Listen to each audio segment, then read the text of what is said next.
Hey everybody, tonight we're debating the Big Bang versus God, and we are starting right now with Alex Stein's opening statement, who is taking the special creation side. Alex, the floor is all yours. Okay, well now I'm all sad because I don't have the cool modern day debate music and all this stuff. So I guess people were complaining about it. So now my whole aura is thrown off. And then even though I'm starting, this is my intro. I have to come here and I have to debate against TJump. Now, listen, it's hard enough to debate TJump. He's won debates, he's lost debates. But debating, listen, the chair is undefeated. I'm going to be honest. And then when I look at TJump and I see he has no sleeves on, now I have very little chance to win this debate. Am I going to win? Yes, of course. I never lose debates. I'm just saying I'm fighting an uphill battle because you have performance enhancing clothing on TJump. And then you also have the capability of putting on the hood and becoming discreet. This is going to be an uphill battle. But just like the creation was an uphill battle, but that doesn't mean that it wasn't created. Because when you look at a house and I ask you, TJump, who built that house? He said, I don't know. But you know it had a builder because why? Because it was so complex. You know it didn't happen accidentally. The same mathematical probability of everything happening and coming from nothing and evolving from Ponscon is the same as a tornado going through a junkyard and creating a Boeing 777 airplane on the other side. It's impossible. It's impossible. So you're going to tell me two rocks smashed together and they just created this little doo-doo universe from the rock's buttholes, right? That doesn't happen. Rocks don't have beeholes. They don't poop out universes. But see, that's the problem. That's the problem. You have poop on your brain. That's right. You're like, what? You have doo-doo for brains. Why is that? Because you believe a lie. You believe that you evolved from nothing. Everything came from nothing. And that the primordial soup was struck by some sort of energy conduit, like lightning. And that you were an amoeba, a protista. And now look at you. You have two nipples. You have two ears. You think that was an accident? You look at the bee, look at the wings of a bee. It flaps 600 times a second. So you're telling me that it evolved at one point, it was flapping one time a second, and then two times a second, and then three times a second? How do the wings of a bird evolve? They can't. They don't. Okay? So all I have to do is tell you that yes, there was a creator. Now, I know that's a little vague and that's a little general because I believe religions are inherently evil. I think man uses religions. Yes, that's right. I believe man uses religion to manipulate people and to control people. That's right. I do believe, but that doesn't mean that there isn't a creator. See, that's the problem is the creator has been hijacked by people that either love the devil or people that love God. And the reason is they want to make you feel insignificant because if they can make you feel like your whole life is an accident and that you literally evolved from nothing, then you're easy to control because then at that point, you don't take personal responsibility for your life and it makes you live in a constant state of fight or flight. Now, being in a state of fight or flight is where you can only see about 6 inches in front of you. And that's like what's happening now. And the reason why they want to keep you in that constant state of fight or flight is because that's how you're able to be controlled. Now, if you realize there is a creator and you realize that you're a spiritual being and that, you know, the chances of you being here are absolutely impossible because not only did the world have to get to this point of evolution, but your mom and dad had to bang at the exact right time. And guess what, TJump? If your dad's as good looking as you, he banged a lot. You're like one of the most handsome guys I've ever debated. So if your dad looked like you, he was banging a lot and he didn't get, I don't know how many brothers and sisters you had, probably not. So just think about all the times Daddy TJump was banging and that one time he popped you out. Probably mathematically impossible. Just that one chance. Can you think about all the times he had sex and didn't have a baby? But you want to think you're a cosmic accident. Why? Because that's a lie. So guess what? You did come from the Big Bang. The Big Bang when Daddy TJump did Mommy TJump doggy style. And they did it doggy style so they could both watch the Canadians because you're in Canada, right? Is that true? Don't you guys like hockey? Is that true, TJump? Are you in Canada? Oh, sorry. I thought you were Canadian. Sorry. Regardless, what your parents, that's the Big Bang. That's what you came from. So I agree. The Big Bang happens, but just think about the impossibility of all the times Daddy TJump was doing it and he had you. So that is impossible in itself. But just the sheer fact that you think at one point you were a protista or an amoeba is all a lie. And then you look at Charles Darwin, right? The guy was full of crap. Now, what he did is he saw microevolution. Now, if tall people have a baby, they might have a tall kid. But if two tall people have a baby, they're not going to have a dolphin. Do you see what I'm saying? So, yes, I believe that traits can be handed down, but I don't believe a trait like wings on a butterfly's back can pop out of nowhere. That's absolutely absurd, but that's what they want to make you think. And when you look at microevolution versus macroevolution, that everything came from the same source. Impossible. Cannot be proved today. Abiogenesis, impossible. With all the technology we have today, we can't create abiogenesis today. We can't make two cells split on their own. That doesn't happen. So you want to say that there was no creator. You want to say that two rocks smashed together and everything came from nothing. Who made those rocks smash? Dog? That might have been God playing the rock tambourines, dog, because God is having a party because he knew TJump's dad was going to bang a bunch of chicks one day and was going to make a badass guy like you with fucking badass guns and a badass chair like that. Because the creator wants you to know that you're special, TJump. And I know you're going to sit here and argue that you're just a cosmic accident, but I don't want you to feel like that. I want you to tap into that spiritual being inside of you. And I'm not saying that you should join the Muslim sect, but you probably should join Scientology because you remind me of Tom Cruise. That's what I'm saying. It's just, there is a religion out there for you. Should you be a Muslim? Maybe. But it's not about the doctrine that you follow. It's about connecting to the spiritual being inside you. Now, let me tell you something. You might think that you're a body that happens to have a soul. You might think that you're a soul that happens to have a body. Let me just tell you what you are, okay? You are a cosmic interdimensional being. That's right. And when you leave here, you go somewhere else. Where is that? I don't know, dog. And I don't know where you were before you got here, but I know that you are special and I know that you are important because I know your dad was a ladies' man and all the chicks your dad raw dogged, he raw dogged the right one on the right night he made you. And that is what you need to look into because even if you go back 8 generations, that means you've had over 1 million grandparents. Think about that. So all those 1 million grandparents had to have sex at an exact time for you to be here. Yes, that's right. That's true. If you go back 8 generations, you've had 1 million grandparents. You can fact check that, everybody. So just think about the improbability of getting here. So it's not just the improbability of the Big Bang. It's the improbability of you actually being created. So you are a spiritual being. What spirit? What is that spirit force? A lot of people want to say Jesus. Some people say Muhammad. Some people say L. Ron Hubbard.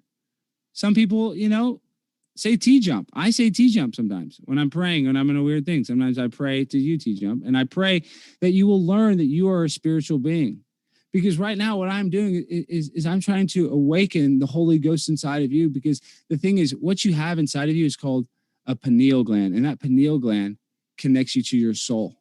And so what happens is modern food and medicine, yes, listen, it calcifies your pineal gland and it makes it you incapable of connecting to the spiritual being inside you. I know that sounds crazy. So TJump, what I'm saying is you need to try to make an effort to find that spiritual being because once you realize that you are not a cosmic accident, then you can take ownership of your life and then you can tap into your potential. But until then, until you start realizing that your whole life is not an accident, you will never achieve your potential because you will take it for granted because the only thing that you don't have unlimited, you can make unlimited money, but you can't make unlimited time. There's people that are billionaires that are jealous of you right now, TJump, because you have more time on earth. So what I'm saying is you need to savor the flavor and realize that your time on earth is special. And it's not an accident. That's right. It's not an accident. And that is what proves the creator. Knowing that and looking at the evidence that we live in such a complicated system that an eyeball, the complicated system of an eyeball cannot be created accidentally over time. Impossible. It's fake news, like your daddy Trump likes to say, and you love Trump. He's your favorite. That's why you don't wear the sleeves because you want the same bravado as Trump. But it's not about you and how much you love Trump. That's not what this debate about is. This debate is about the creator and realizing that you did not evolve from pond scum. And that's the most important thing because, listen, TJump, listen to me when I say this. A system as complicated as we have, and you honestly think everything came from nothing. how can you actually have any joy or happiness knowing, I know this isn't a personal attack, just knowing that your life is meaningless? It's hard. It's hard to be motivated. Yes, it is hard to be motivated to have a meaningful life if you think it's all an accident. But that's what they want you to do, is they want you to feel the way you feel, TJump, because in that way you can go and debate people and you can hide the existence of God. Because if they can hide the existence of God, which the government does, they constantly want to hide the existence of God. Yes, they want to. The reason they want to separate church and state is so that you don't have God. Because if God is not in your life, you are very malleable. You are like clay, and they can control you very easily. And I'm not saying that this God is better than that God. I'm just saying, with inside of you, you are a spiritual being. There is some God inside of you. That's right, because your DNA, your sauce going into a girl makes a baby. There's a little bit of God in that, TJ. But you don't want to feel like God, even though you sit on that throne of a lazy boy. I don't know how you can't feel the Holy Spirit. That's what really shocks me. A man that's smart, that thinks he evolved from pond scum, or that abiogenesis, cells split on their own without any force causing them to do so, which has never been recreated today, would make you go absolutely insane. And I don't want you to go insane. I want you to find that interdimensional soul that you have, that you were so blessed to have, TJump. And I want you to go put on a sweatshirt, because I'm going to lose this debate unless you cover up those guns. That gives you a performance enhancing advantage. And listen, I can do this debate with two hands tied behind my back, because why? Because I have the power of God behind me. And I'm on a mission from God. And I'm Primetime 99 Alex Stein. And I just want you to say that, God will reveal himself to you one day, TJ. I don't know when that will be. But when it does, you will look back at this and you will cringe and you will be embarrassed, because I was the same way. I was like you at one point. I thought this was a cosmic accident. And then I realized they were hiding the creator to make me feel insignificant. And once you feel that and you find that out, dog, you're real. And you didn't evolve from pond scum. And the Big Bang's fake, because rocks can't smash together and create everything, dog. That's just a fact, Jack. That's my time. I think that is a good time to transition. We'll go into TJump's opening statement. Want to let you know, folks, if it's your first time here at Modern Day Debate, we are a neutral channel hosting debates on science, religion, and politics. And we hope you feel welcome no matter what walk of life you are from. And so with that, Tom, the floor is all yours for your opening statement. Well, that was a roller coaster of an introduction. Went from pond scum to everything came from nothing, which no one believes, to the government hides the existence of God. They must have him in a box somewhere in Area 51, very small box. The evolution of the eye, which was literally explained by Darwin in his book when he wrote it. He said evolution is abiogenesis. Those are two different things. The pineal gland, do you even know where that is?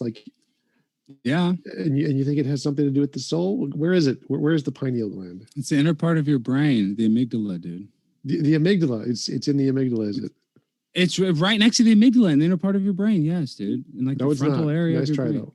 It's inside of your brain, dude. What are you talking about? It's not the outside of your brain. What is it, TJ? What do you want to know? How fast do bees' wings fly? 600 times a second. Nope, it's 200 times a second. Incorrect. Well, 200 times a second. It's impossible to go from 1 time a second. Maybe it's a mosquito that's 600 times a second. I'm just saying the wings of a bird or fly cannot evolve over time. There'd be all these dead bird species that we have with fucked up wings, TJ. I'm just saying you can't evolve a wing. I don't believe that. But go ahead. Sorry, I'm interrupting your thing. No, this is hilarious. So yeah, you said you can only see 9 feet in front of us in the flight or flight response. Also bullcrap. But that's metaphor, dude. That's a All right, metaphor. We'll come right back to you for the opening statement once we get to the open dialogue portion. However, we've still got time for Tom's opening. 8 generations is 250 ancestors, not a million. Just basic math, just 8 multiplied. It's not a million. That's dumb. I don't know what a protesta is. I think you mean the protozome. Protesta is the Spanish word for protest. There was so much stupid there. I don't know what to do with that. I kind of forgot the topic. I think the topic is something about Big Bang versus God, what created the universe. And if you want an explanation of the Big Bang, you need to answer very specific questions like, what is the predicted spatial curvature? What is the amplitude density of the perturbations? How long do the perturbations depend on scale? There are very specific questions in cosmology you have to answer if you want to say what caused the Big Bang. Just saying "my God did it" is not an answer. You have to be able to answer the very specific questions related to physics, like the isocurvature perturbations and what is the temperature of reheating and are there primordial black holes and what constitutes dark matter. These are questions you need to answer if you want to know what created the Big Bang. If you can't answer those, you don't actually have a model of what caused the Big Bang. Models in physics do this really well. To quote Sean Carroll, if we were going to poll cosmologists if God had anything to do with the Big Bang, atheists would win by an overwhelming majority because the God model doesn't make any predictions whatsoever. It's just ad hoc. I can make up an explanation of an event. It's not actually supported by anything. The fine-tuning argument doesn't work because just as the universe is fine-tuned, a God who created the universe would have to be equally as fine-tuned. So who fine-tuned God? If the universe needs a fine-tuner, then so does God. If God doesn't need a fine-tuner, then neither does the universe. And so the probabilities are the exact same. Same with evolution. If it's improbable for humans to evolve in a universe on their own, it's improbable for there to be a God who exists who would create a universe with evolution. So all the probabilities for a God are equally or worse than just random chance producing life. So it doesn't actually solve anything to say God done it, because it just pushes the problem back a step. God doesn't solve any of the problems in any of the fields of cosmology, biology, evolution, physics, geology. Nothing. It's just a made up God done it solution to the unknowns, which isn't a solution at all. And to count as a solution again, you'd have to solve or be able to answer all of those questions that I mentioned earlier. So I'll look forward to Alex giving us answers to those questions if he thinks God created the universe. But until then, I guess we're going to talk about rocks' buttholes and rocks smashing together to produce the universe, because that's definitely a model in physics, and incorrect flight speeds of bees and not knowing how math works and generations and stuff. Rocks' buttholes. I'll conclude there.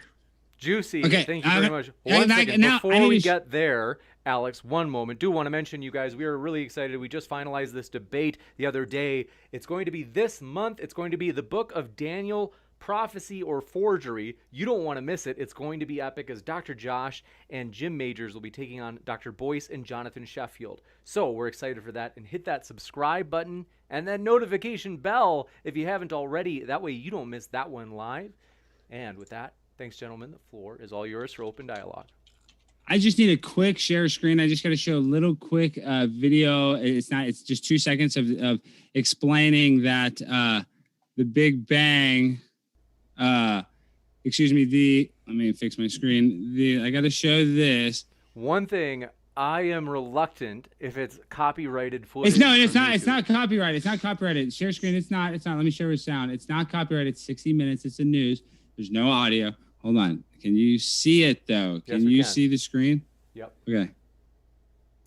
Go back 20 generations. You've got over 1 million grandparents.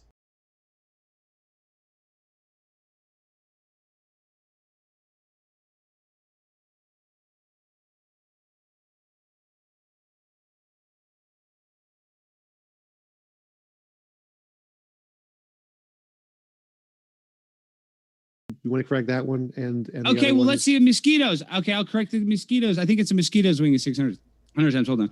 Mosquitoes' wings flap how many times a second? How many times a second? Let's correct this. Oh, 600 times. Look at this. I said a mosquito. I said a bee. I meant a mosquito. Let me show you this. Right here. Share screen. A mosquito flaps its wings 600 times per second. I'm sorry. I said a bee. Excuse me, Tom. I mean, it's hard enough to compete against that chair. And I'm sorry you're fact checking me, but I said I said a bee instead of a mosquito. I apologize. But my facts are correct. I just misspoke, dude. Well, when I'm talking for 10 minutes without notes, I'm speaking in metaphors and generalities because we're talking about Gnosticism and existentialism. Metaphors? Yes, I was right. I said a bee instead of a mosquito, that does not prove you're God. right. So that doesn't prove or disprove bee, God. So you're just a trying bee- to argue about how- something that doesn't. How can you be right when you say a bee flaps 600 times a minute? That's I meant to say wrong. a mosquito. I misspoke. So you were wrong. You were not I right. misspoke. Which means I you were wrong. misspoke. I quoted something incorrectly. Yes, but that doesn't prove that doesn't mean my argument is wrong. I meant to say a bee. I don't know. I if meant that to say counts a as an mosquito. argument. I meant to say a mosquito. Well, the fact is, we have to go to the evolution thing. You're just trying to draw me off sides. The fact that you think Probably really should be going toward the Big Bang rather than evolution and bees and mosquitoes. Well, I'm just saying the idea is the same thing as the Big Bang is that the two rocks. Evolution is the same as the Big Bang. Oh God. Yeah, it's a theory. It's 100% a theory. There's no proven. You have no facts. How do they decide the Big Bang? Is they see that this is how they do it. They measure how big and how fast the Earth is expanding, and they supposedly reverse engineer it through time. They measure how big it gets over time, and then they redo it on how small till that size would get to nothing. And that's what they say in their mathematics. And so they I guess quoted it don't get all mad, I'm gonna be wrong. I think what is it, 65 billion years or something like that. I mean, it's all bullshit. How old's the Earth? What does the Big Bang theory say it is? 65 billion, I think. So you said it's a theory. What are germs? Are germs a theory? Yeah, germ theory, yes. It's a theory. It's called germ theory. Yeah, it's a theory. The germ theory of disease. But germs are a fact. A theory. We know a theory. they exist, right? You accept germs exist, right? Yeah, I mean, there's bacteria and germs. Yeah, they exist. Yes. So why do they call it a theory? Some theories can be true. I'm just saying it's still a theory. But that doesn't mean that that's true. That doesn't mean evolution it's just still a theory. You're trying to make something that's described as a theory factual when it's not. I'm the one calling a ball and a strike a strike. So you just said theories can be facts. Sometimes, but that in this case, the evolutionary theory is not a fact, and the Big Bang theory is not a fact in this case. I'm just saying there are theories that can be true. Yes, those two theories are false. So if theories can be true, then calling it a theory doesn't prove it's false. So saying it's just a theory means it could be factually true, just like germs, right? But the idea of a theory is that it's not, provable. It's just the idea. No. It's a theory. Remember, germs are provable, so theories can be provable. I'm just saying, but those are theories. They're not provable. You don't have facts to back up the Big Bang. You have no facts to back it up. That's what I'm saying. You can't go back in time. So you have zero facts. Stick with me there on this one. So germs we can prove. Germs are a theory. Therefore, you can prove theories.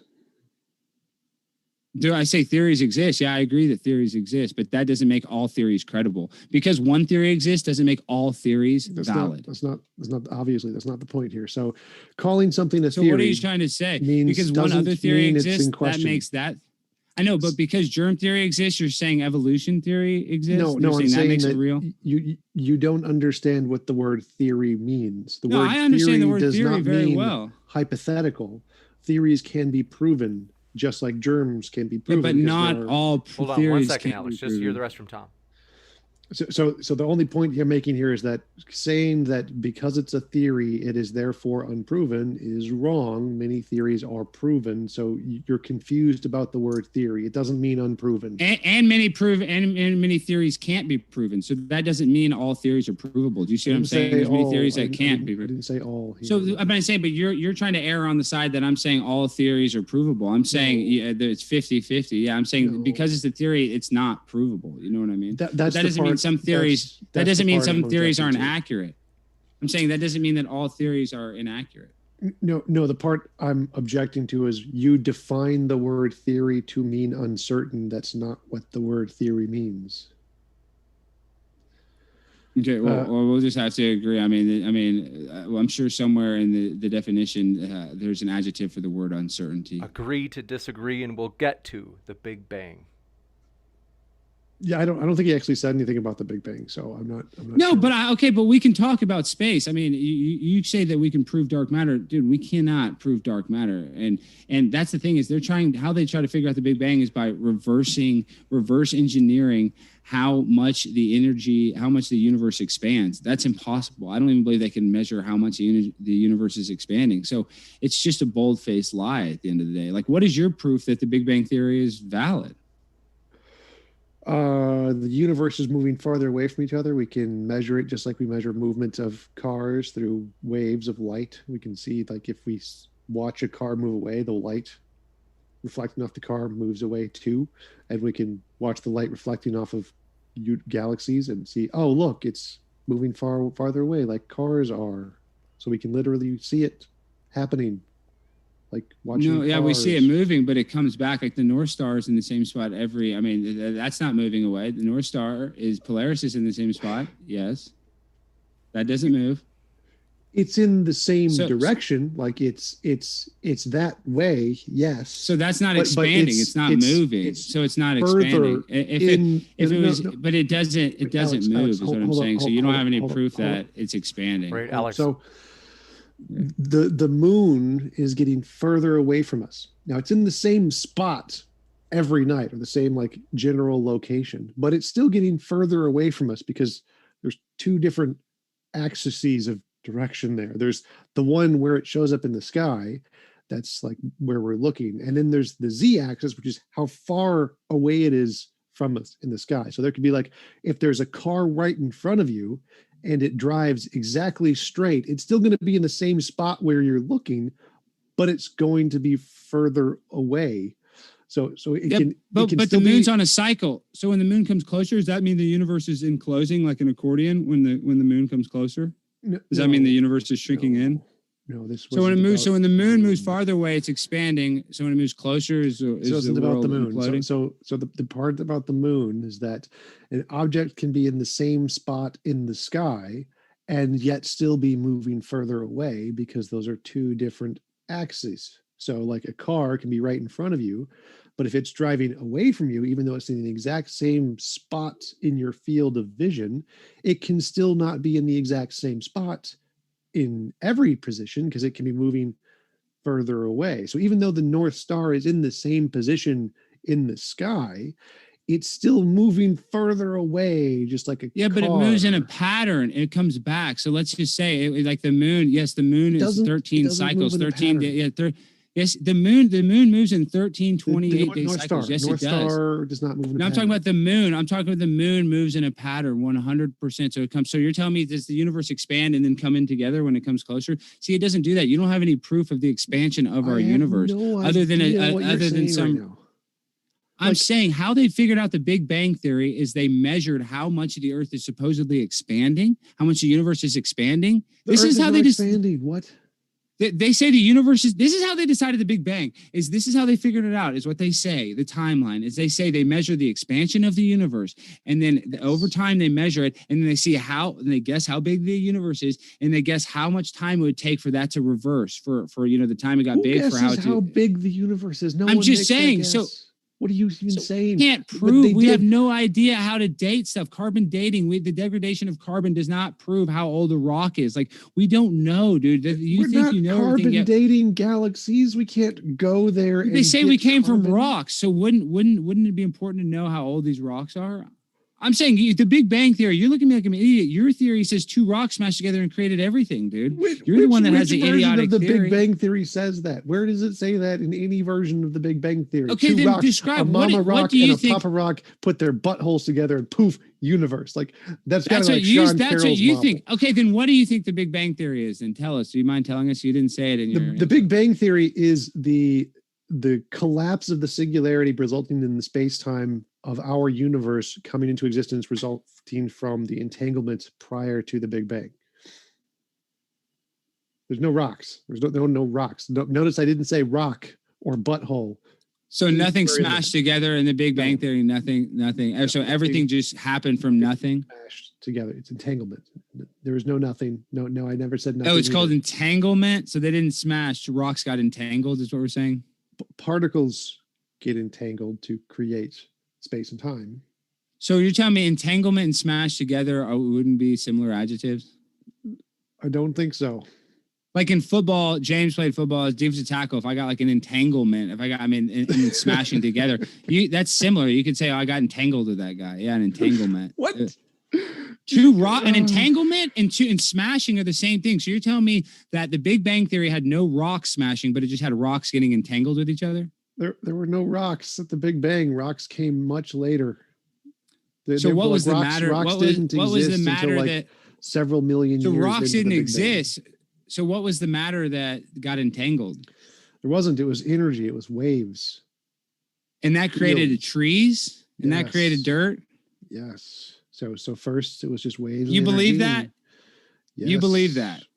And we Actually. can demonstrate it in a lab because that's what You particle can colliders demonstrate that in a do. lab. I'd like to know what lab that exists at where in Looney Large Tuneville. Hadron Collider. They haven't produced shit with that that whatever that collider. That's been the biggest dud ever. Tom Hanks is the one that clicked it on for the first time.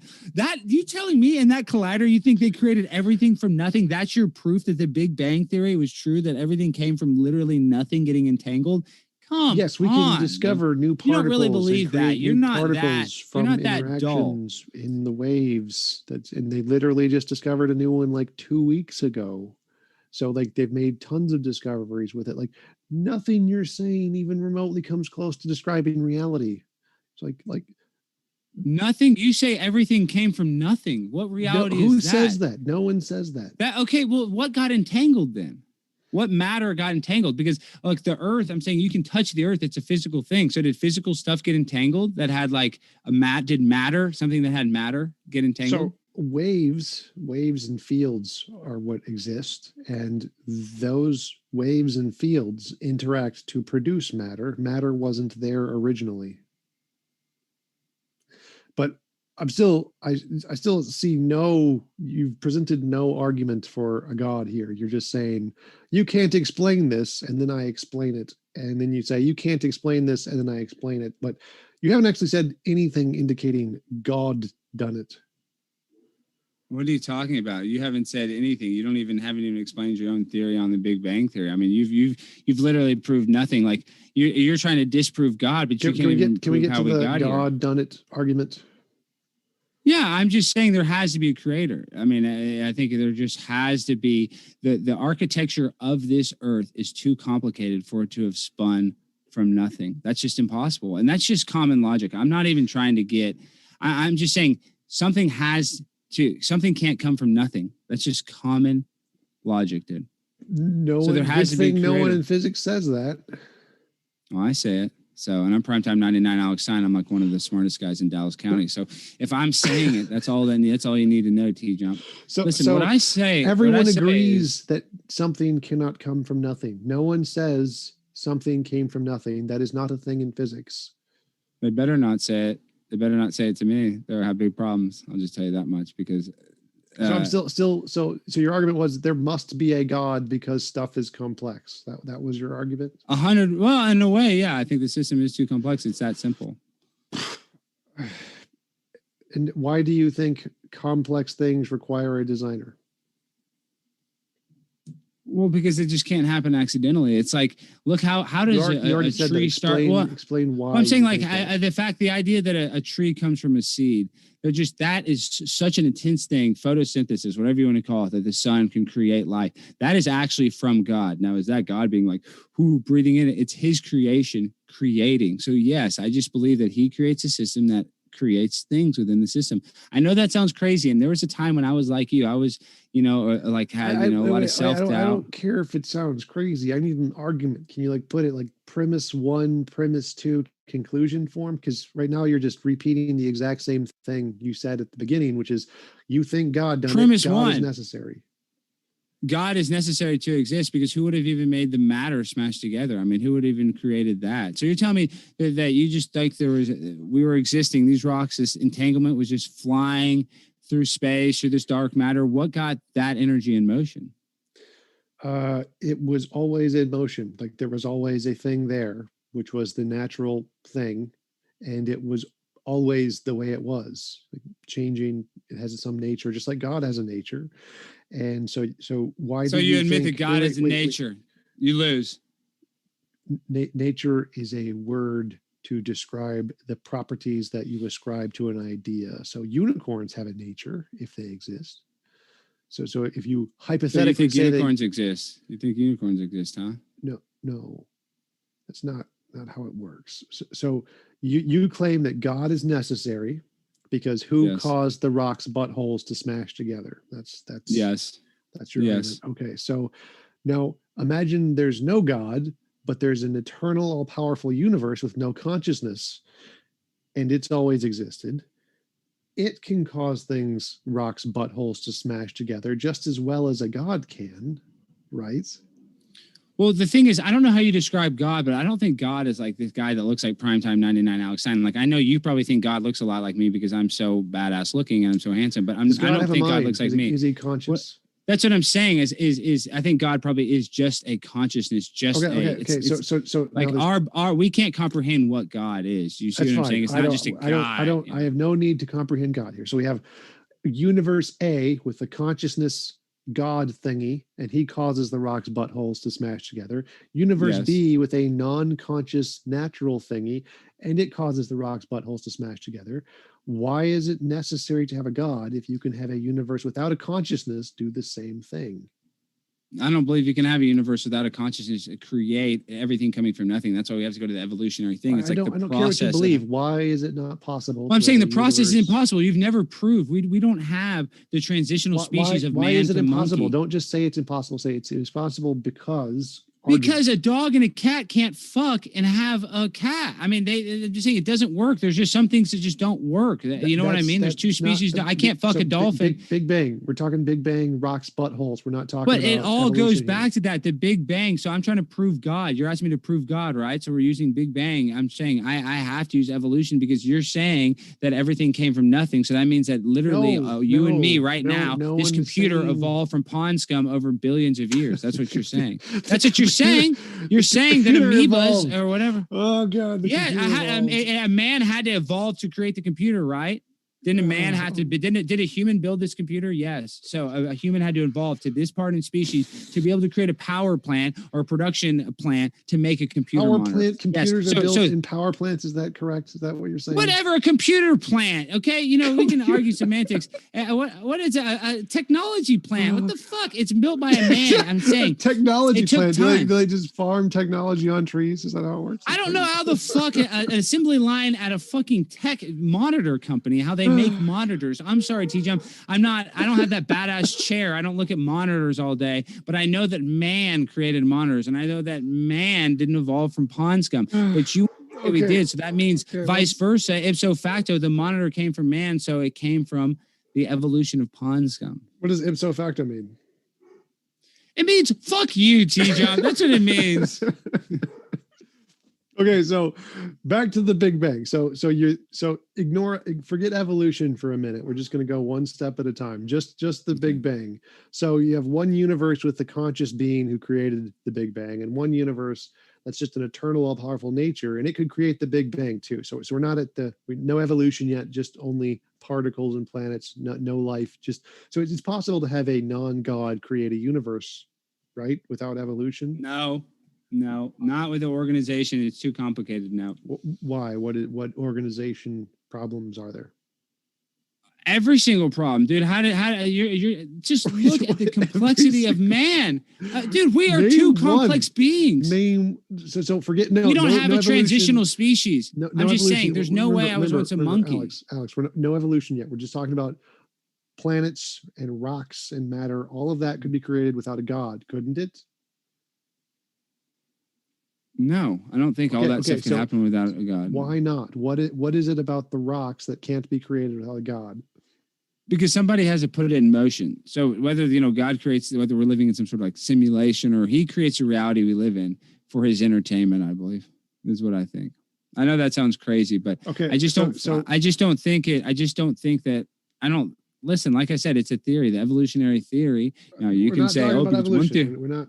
I know, but I'm saying it's a theory because it's improvable because the facts don't back it up. So that's mine because that is so absurd. Well, this is my argument. I'm saying because of what the story they tell us is so absurd that everything came from nothing, that I evolved from pond scum is a proof for God because it shows you. Yes, this is why, because they're hiding God. They want to hide the existence of God. So the effort that they're putting in to hide God proves that he's real. Yeah, they're hiding God in rocks' buttholes. But let's go back to the Big Bang. I never said that. You said that. I didn't say that. Yep, you got it first from me. NASA is hiding God in rocks' buttholes. I didn't say that. I didn't say NASA's hiding God in rocks' buttholes. But let's remember this. Said that. I'm saying it. I'm telling you. I'm an insider with the government. I work at Area 51. I've seen God. He's trapped. I know you're a butthole expert. I know you're a butthole Thank you, expert. I know thank you. that. Definitely. Sorry, go ahead. So We've we're going only back got to the about Big 10 Bang. minutes before the Q&A. We'll redirect back to the actual topic. Oh God. Okay. So you said there were these problems that there's all of the problems with a universe being created without a God with just rocks. What is one of these all of the problems? What are you talking about? So I remember I said there's two possible universes, one with a God who created all the rocks and stuff, and one with a just natural, all-powerful, eternal universe that created the rock stuff. Why is that impossible? And you said there's all of these problems, just all of the problems. I want to know the problems. Why is it a problem for an all-powerful universe to create the rocks without a consciousness? Because the rocks are so complicated, they couldn't have formed and forced themselves to smash into each other. I've never seen things make themselves smash in together that don't have a consciousness. Complicated things require a mind. Because it's not just complicated things. It's so complicated that man can't even figure it out. It's not like, oh, an aspirin helps a headache or something. It's not. This is really seriously stuff, Gnosticism that we don't understand. So that's why it's so complicated. If man can't figure it out, it must be a big mind. It's probably, yes, I believe if we can't figure it out, it's probably some creator or being that's smarter than us. So back 2,000 years ago when we couldn't figure out lightning, it must have been Zeus. What do you mean we couldn't figure out lightning? We couldn't figure out lightning? I've never heard that story. That's probably fake news. What do you mean we didn't figure? I mean, how do we even know what lightning is today? They say lightning comes up from the ground. I mean, we're talking about lightning. Lightning. You're the one that likes lightning. That hit the primordial soup that started the abiogenesis, right? You're always talking about lightning. Isn't that what you say? So history is this field where we study the past, and there is this guy named Thomas Edison who created a kite, and he tied up a metal rod to it, and it got that lightning had energy. I'm just saying, but you're saying 2,000 years ago we didn't figure out lightning had energy. I mean, what are you saying? I mean, what are you saying? We didn't know what lightning was. We couldn't know how it was caused, what created it. And you're saying that if humans don't know, can't figure it out, therefore it must be a big mind, Daddy. Then 2,000 years ago, when we couldn't figure out lightning, using your same logic, it's reasonable to conclude lightning was created by the Zeus sky daddy. Maybe Zeus could create. Yeah, I mean that a lot of Greek mythology, they thought that there was multiple gods. That's what they thought. I'm not saying that they're insane. I mean, I think they're not off the mark. That there could be multiple gods. I don't know. So you think it's reasonable that if we can't figure something out, every time we can't figure something out? No, I don't think it every time. No, that's not what I'm saying. You know that, dude. That's an overgeneralization of my opinion. Okay, what are you saying? I'm just saying that seems like what you're saying. It's so. What I'm saying is that personal thing is so complex. Our system is so complex that we can't find a transitional species. We can't figure out how that. You know, you're saying Darwin. You said rocks. You said rocks are so complex they couldn't be created. We can't accurately date rocks. What I'm saying is we don't really know how long we've been here. Some scientists can look at a clipboard and be like, what does that have it does, because we don't know how long we've been here, so we don't know our real history. So we don't know how long this earth has been here. What does that have to do with the universe creating rocks, whether or not we know how old the rocks are? What is that? Doesn't make. We're talking about rocks. I think the age of the rocks is important. I'm confused what your question is. So my question is, a universe without a mind could create the rocks just fine, and you're saying no, rocks are too complicated for a universe that's infinitely powerful to create rocks. And I'm asking you, why do you think the rocks are complicated, and why do you think you need a mind to do complicated stuff? And then you started talking about dating rocks. Why do you need a mind to do complicated stuff? Because it's you have to have stuff doesn't just happen on its own. It needs a force. It needs something to push it. And so that's why I believe a creator had to breathe that life into it. So it needs something to push it. Okay, so yes. Yeah, I mean, what got those in motion? What got the Big Bang in motion? What got it in motion, TJump? Slow down. So I agree with you that you need some cause to have an effect. Yes. does the cause need to be conscious? No. And this is where you keep saying it needs a cause, therefore it has a mind, but you haven't shown it needs a mind. You just keep saying it needs a cause. So the cause can be a non-conscious thing, and then you still have a cause. So why do you need a conscious cause?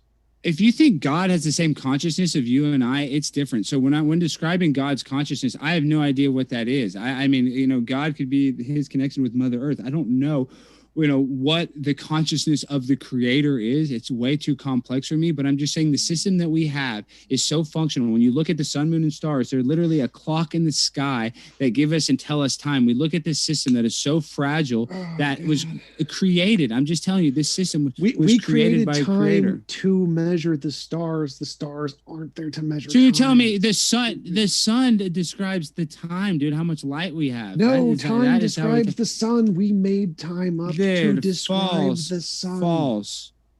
False, dude. False. We use that as a clock. That's how farmers grow stuff. That's how we've always used the sun as a clock. Yeah, the sun, moon, and stars are a clock in the sky. Still off of the topic. So the argument is that what I'm saying is the sun, moon, and stars being such a complicated system that God had to create it. Like, I don't think two rocks smashed together and then the sun and the moon and the stars perfectly aligned together. That's impossible. That this system, everything came from nothing. That's what I'm saying. Everything didn't come from nothing. We have way too complex of a system. The system I'm using right now didn't evolve from pond scum, dude. I'm using a computer that was created by man, that was created by a creator. Just like this monitor was created by somebody, I was created by somebody. You were created by somebody. So we're still waiting for an answer to this question. Like, it seems like the cause could be a conscious thing with I don't know what kind of consciousness God has. I don't care. Or it could be a completely non-conscious thing that has zero consciousness and therefore cannot be God. And it's just an eternal, all-powerful universe. It could cause stuff too. So if both the conscious thing and the not conscious thing that is clearly not a God can cause stuff, and they could both cause the universe, why do you think that the rocks could not be created without a consciousness? I'm saying I don't know God's consciousness, but they couldn't have just come out of thin air. Everything couldn't have come from nothing is what I'm trying to say. So you're talking about the entanglement? No one says that. No one says there was nothing. So you're saying that they got entangled. Wait, I want to clear this up. So either there's a God who is eternal and always been there, or there is a universe that's eternal and always been there. There was always something. There was never nothing. There's always something there. It was a natural, non-conscious something, or a supernatural, God-conscious something, and that something produced more somethings of the universe, the rocks. So if both of the God something or the natural, non-conscious something can both produce rocks, why do you need the consciousness? So they both came from something. There was no nothing. I don't think the non-conscious thing can produce rocks. I don't think that's the case. Because I don't think everything can come from nothing. I think there has to be some sort of. That's what you said, dude. You said non-conscious thing that isn't nothing. Because if there is a non-conscious I think things thing had to get in motion by somebody. I think things had to get in motion by somebody to push it. I just think cause and effect. So that's what I'm saying. So I'm happy with cause and effect, but the cause doesn't need to be a conscious cause. It can be an unconscious or non. I believe it to be. We just have to agree to disagree. I believe it was a conscious. Yes, cause. I understand. You believe it was a non-conscious I want to see cause. why. The question I keep asking. Because I believe the system that we live is so complicated. I believe the sun, moon, and stars, they're a sky clock, and the fact that we are graced with life is such a special thing. Like, I realize that when like you said, I can't prove God, but I know that I have a connection with God, that I have faith in God. So that's all the proof I need, and it's not my job. Like I said, I know this is a debate. I can't just tell you how I feel. Like, it doesn't compute that way, but I can just tell you. Well, that's what you're doing. You don't make any arguments. You just keep telling me how you feel. So I mean, I keep because I'm saying you're saying everything came from nothing. So I don't agree with you that a non-conscious mind can create everything. Literally not. I'm saying a non-conscious mind cannot create everything. Is what I'm trying to say. Yes, but you haven't explained why. That's the problem. You keep saying, well, stuff in the universe is complex. why do you think complexity requires a mind? You keep saying so. It's because it's not just complexity; it's the severity of the complexity. The amount of complexity is still complexity. The word complexity encompasses all amounts of complexity. So why? It's not just complex like playing a video game on hard level. It's a little more intense than that, and we don't have all the amount answers. of complexity doesn't change the word complexity. Yes, it does. So you're telling me knee surgery is the same as brain surgery? No. Are those the same thing? One's more complex than the other. The word. There's levels of complexity. Is brain surgery and knee surgery, are they both complex? Are they both complex surgeries? I'm just asking you this. Is knee surgery and brain surgery complex surgery? Yes. Oh, is one more complex than the other? Yes. There you go. Okay. Okay. So does the word complexity apply to both of them? Yes. Oh my God. So when I say, why do you think there's levels of complexity, which you agree to? So the levels of complexity, it's so complex. The sun, moon, and stars being a clock in the sky is so complex that it can't just be an accident, a cosmic accident, is my argument. There you go. Yeah, but why? Why do you think that something so improbable requires a mind and couldn't come about by determined forces? Like you keep on saying why, because that's just how the universe works. It has to be cause and effect. So there had to be something to cause it. That's what I'm saying. There needs to be a cause. You haven't said it needs to be conscious. So there is a complex thing that exists. I believe there has to be a conscious cause because it created such a complex system that it couldn't have been created accidentally. Okay, so why couldn't a complex system be created accidentally? What is the problem with that? Because we have no proof of it. We can't prove abiogenesis in a lab. We can't make two cells split on their own. Can you prove today. God in a lab? I can feel God in my heart. Can you prove God in a lab? Yes. I'll tell you how. You can take DNA. You can take DNA from my dick and put it on an egg. I'll tell you how. You can take my DNA, you can put it on an egg and create life. Can you do that, TJump? Can you do that? Hey, I'm real quick. Can you take my DNA and put it on an egg? How does that prove God? Well, that's it. That's you being in control. Are you creating life? Like I'm just saying that, So God is real. That's my proof that it? In a way you have some God in you. Yes. Yeah, you're part of this creation. So go ahead and prove God in the lab for me. I'll be waiting for the results. Oh, it is when in vitro fertilization is how. That's God. Us playing God. Proves God somehow. Yeah, because we can play with His creation a little bit. Yeah. Look at the trees. The trees are a perfect example of God. I mean, just look how complex they are.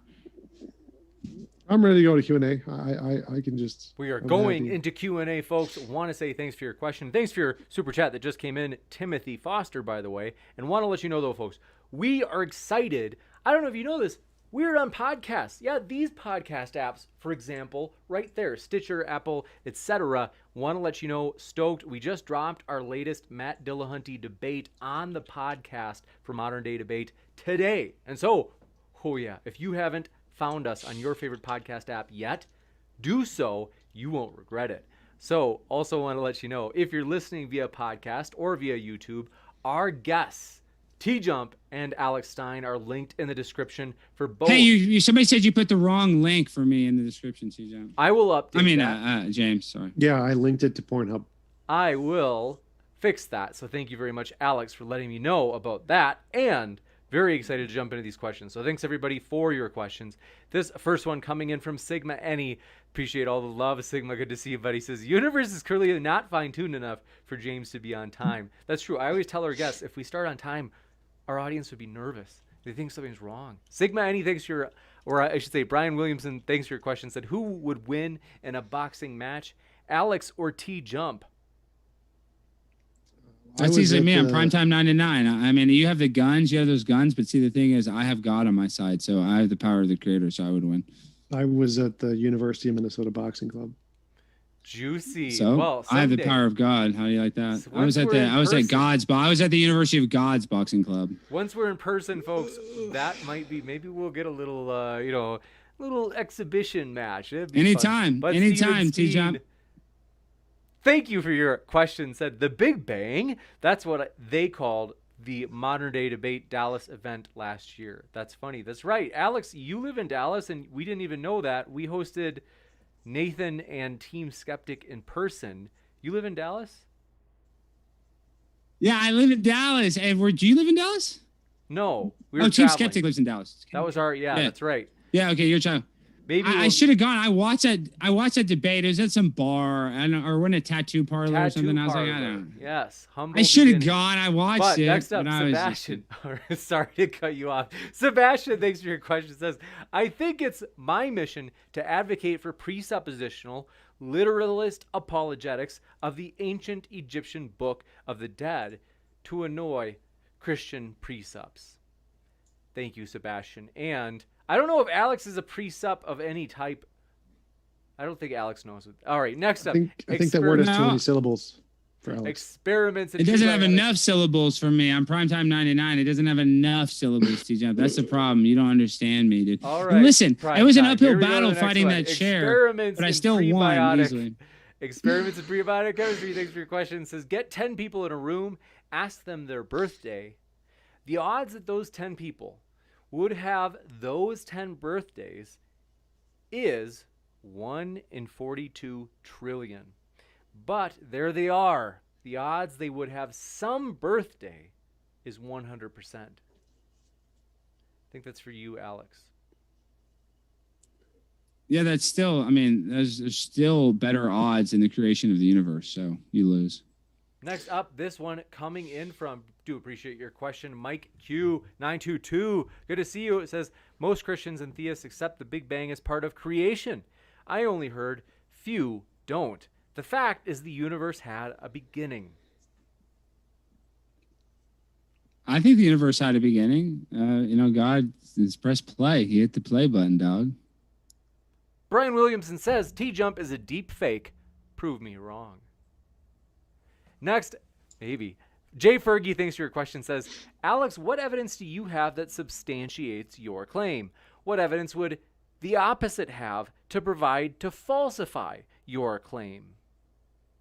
Go ahead, Alex. We'll let you go with what evidence do you have to substantiate your claim? My dad and mom did each other, and that's how I got here. And so I just believe that it's such a complicated system that that's my claim, is that I'm here living on Earth. If I wasn't alive, then I wouldn't be able to say this. But my life, the breath that I'm breathing, is my proof. Gotcha. And this next question. And you can't prove that I'm not breathing right now. So this next question from them, they said, if TJump wants to jump in, what evidence would the opposition have to provide to falsify Alex's position? TJump, what would it take to falsify Alex's position? A multilinguist who can speak 26 different languages and make it into a coherent argument in the first place. Juicy. And this one coming in from J. Fergie again, says, statement E equals MC squared explains a lot. Alex, I think that's for you. Yeah, Einstein married his cousin, and he even said that our perception would be the same if the sun, moon, and stars were rotating around us, or if we were rotating, proving that it's a clock in the sky. So he admitted that it's a sky clock, and it's too complicated of a system, the sun, moon, and stars, for there not to be some sort of person that put that system in order. Married his cousin? Nasty guy. David, thanks for your question. Says, first cousin. If everything is expanding from the point of the Big Bang, how is it that there are meteorites and asteroids crashing into planets and moons? Because gravity, smaller objects get whipped around larger objects and then get spun off in the other directions. And so the smaller objects can get thrown into other larger objects. Gotcha. This one coming in from Spicy Road says, science has methods to date rocks. How does Alex date rocks? I'll tell you how I do it. What I do is I piss on the rock, and then whoever asked me that question, I would urinate on them as well for asking me how I date a rock. That's my answer. Gotcha. Next up, thank you, Will Stewart, says, so Tom, are you saying that matter is infinite? How do we test that? Is that not a presupposition? No, no one thinks matter is infinite. I actually said that the fields are probably infinite, or they expand everywhere in our universe, but no one's claiming there's infinite stuff there. Gotcha. Spicy Roads says, how does Alex date rocks? They're holding your feet to the fire here, Alex. I don't know how to date a rock. That's what I'm saying. I don't date. I'm besides urinating on it, I don't know. And obviously, I'm speaking metaphor. I don't want to urinate on any. I'm just saying I don't know how to date a rock. I can't look at it. I just look at it and think the thing's old. But they tell me that the degradation of carbon proves it. That's just I don't. The carbon dating is inaccurate. It's just there's no way to prove it because they've taken rocks, lava that had just hardened, and then they did carbon dating, and they proved that the rocks were millions of years old. Yet they were like less than a day old. So it just doesn't make sense. It's not accurate. Tom, you look triggered. What's your response? He just doesn't know how physics and geology work. So I understand it very well. I'm a physicist. I'm a geologist. Kent Hovind, PhD probably. Yeah, no. So dating rocks with certain dating methods like carbon dating only works within a range of like 50,000 years. So anyone who dated a rock immediately after it was made with carbon dating would be dumb. Secondly, it would only be measuring the carbon that was accumulated in the stuff that made the rock, not the rock itself. So it wouldn't actually measure anything if you measured it using carbon dating right after it was made. That's stupid. There's literally that's happened. They've taken rocks. Dumb creationists have done that. I'm just saying. So, but it proves that it's inaccurate. I mean, that's all. It proves that it doesn't work for rocks that are just created, and it only works for the specific time. Oh, it only works for the old rocks. Yeah, sure. Yeah, that's a cute story, bro. Yeah, it only works for certain rulers. Rocks, a 1 foot ruler can't measure a 30. It's funny. The rock that doesn't work in their system is the one rock it doesn't work on. Sure. No, all the different dating methods right? have specific time frames when they do work and don't work, and there's a list you can like check them online and see if it's one of the dating methods that do or don't for that time frame. Scientists do this all the time. There's different rulers for different things. You need like a 10-pound scale can't weigh a car. You need a bigger scale. So trying to weigh a car with a 10-pound scale is going to get you a problem. It doesn't mean scales don't work. Yeah, it means the scales are inaccurate. That's what I'm saying. Yeah. The scales that they use to date rocks are inaccurate. Says, can Alex explain his process to determine that rocks are created rather than not created? Any falsifiable and testable predictions? Well, my one proof is everything doesn't come from nothing. That's the main argument. You're trying to tell me that a rock was created out of thin air, that matter got entangled and just created rocks, dirt, the sun, moon, stars, the oceans. I just don't think that's possible. I think it's impossible. That's my stance. I think it's impossible for everything to come from nothing. And that's your story, and that's a cute story, but it's impossible. Next up, this one coming in from Sunflower says, Tom, invoking God for the origin of the universe is categorically different than invoking God to explain phenomena that we can observe, such as lightning. No, it's literally not. They're just different phenomenon. So there are certain things of lightning we can't see. Like I can't see the lightning in Tokyo right now. Does that mean it's the same? No. You can't just say, well, this is a smaller event, therefore it's different than the big events. It's just literally a God of the gaps. You're just pushing God back to the things we can't explain and saying, no, it's different. It's not. Next up, Timothy Foster says, Alex, if something can't come from nothing, what created your God? It must have needed some other consciousness to create it by your logic. Well, maybe it created itself. Next I don't know. There could be multiple guys. I don't know. Like there could be other levels to this game of life that we don't know. You see what I'm saying? There's other dimensions. So in those dimensions, there could be one God. There could be multiple gods. I don't know. But there is a God. Gotcha. This one coming in from, appreciate your question, Jamie Russell says, God did nothing. Now look at my arrowhead collection.